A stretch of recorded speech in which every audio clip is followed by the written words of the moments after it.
Olá, turma! Estamos iniciando mais uma aula de Geografia e hoje nós vamos falar sobre os recursos naturais e a atividade extrativa. Os recursos naturais são os elementos que a natureza oferece, que por sua vez são utilizados pelo homem na construção e desenvolvimento das sociedades e, portanto, para sua sobrevivência. É tudo o que está na natureza e pode servir para atender às necessidades da pessoa. Podemos classificar esses recursos naturais em recursos naturais renováveis e recursos naturais não renováveis. Vamos conhecer um pouquinho sobre eles. Os recursos naturais renováveis, como o próprio nome indica, são aqueles que podem ser renovados ou regenerados após o homem utilizá-los em suas atividades. Se enquadram nesses recursos itens como as florestas, solo, água, luz do solo, entre outros. Esses recursos dependem da forma como o ser humano utiliza. São difíceis de se esgotar, no entanto, é importante frisar que alguns deles se esgotam. Por isso, esses recursos devem ser utilizados de modo racional, evitando sua degradação e seu desperdício.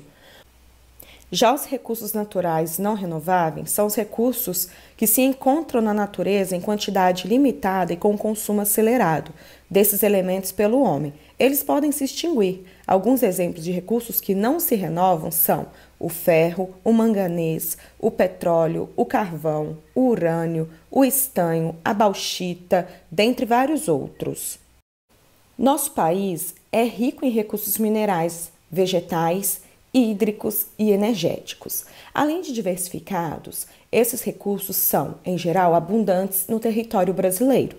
Podemos citar aqui alguns recursos minerais, recursos vegetais, recursos hídricos e recursos energéticos. Os recursos minerais, nós podemos trazer aqui o ferro, alumínio, cobre e manganês. Como exemplos dos recursos vegetais, podemos citar a madeira, o látex e a castanha do Pará, que é também conhecida como castanha do Brasil. Os recursos hídricos, como exemplos, podemos citar rios, lagos e águas subterrâneas do Brasil. Os recursos energéticos que podem se esgotar são petróleo, gás natural e carvão mineral. Esses também são muito encontrados no nosso país. Agora que já falamos dos recursos naturais encontrados no nosso país, podemos falar agora da atividade extrativa, que é o extrativismo, a atividade de extração ou coleta de recursos naturais para fins comerciais ou industriais. Ao contrário do que ocorre na agricultura e na pecuária, no extrativismo o ser humano não participa do processo de criação ou de reprodução dos recursos extraídos. A atividade extrativista consiste em extrair ou retirar recursos naturais em sua forma original, com fins lucrativos ou simplesmente para subsistência. A atividade extrativista está dividida em 3 tipos distintos: a extração vegetal, animal e mineral.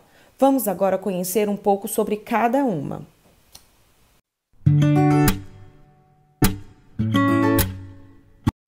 A atividade do extrativismo vegetal está vinculada à extração de produtos ou subprodutos oriundos das plantas, tais como seivas, folhas, ervas, madeiras, frutos, cascas de tronco, entre outros. Esse tipo de atividade é bastante difundido no Brasil, principalmente na região norte, na floresta amazônica. É extraído madeiras, castanha do Pará, látex da seringueira, açaí e muitos outros, além do Nordeste, que extrai carnaúba e babaçu.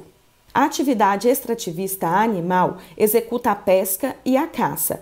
Tais procedimentos em animais silvestres, como jacarés, onças, macacos e pássaros, são protegidos pela lei federal. Mesmo assim, ainda é uma prática que ocorre frequentemente de forma ilegal. A pesca não configura como uma atividade ilegal e sua exploração é relativamente modesta. Uma vez que o país possui uma grande riqueza em litorais e rios, isso é explicado pelo fato do baixo consumo de pescados no país. No entanto, a pesca predatória é uma atividade que tem sido muito questionada no país.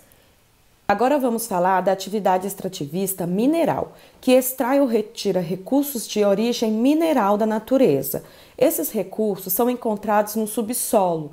Nessa modalidade, a execução é chamada de garimpo, pois se desenvolve de forma tradicional, com equipamentos rudimentares.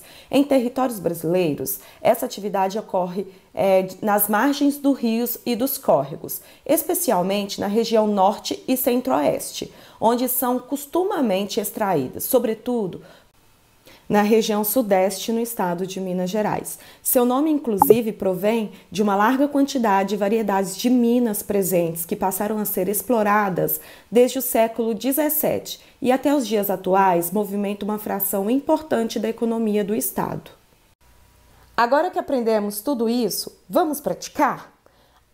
Retome a leitura das páginas 132 a 137 e realize as atividades no seu caderno e no livro de geografia. Faça com muita atenção, coloque data e o número da página. Faça com muito capricho e na próxima aula faremos a correção dessas páginas. Bons estudos e até a nossa próxima aula. Tchau!